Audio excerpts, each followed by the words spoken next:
مش عارفه، انا حاسه ان اللي انت بتعمله ده كله لخبطه لبخه. بص هي لبخه، بس لبخه دمها خفيف قوي يعني في المهم الاخر. طعمها يبقى ايه؟ هو ده الطعم. هو ده المظبوط. هو ده الاخير. هات اما اديك تقليبه يلا كده. بينا.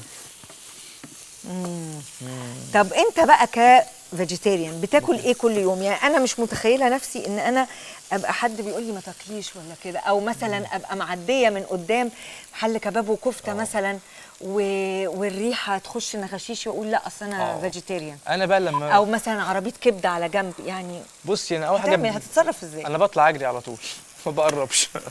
طيب خلاص انا هسيبك بقى تخلص براحتك وتحط دبس الرمان بتاعك براحتك. خليني اعلي لك النار عشان ما يبقاش عندك اي عذر، عشان الوقت نلحق قبل 10 دقايق.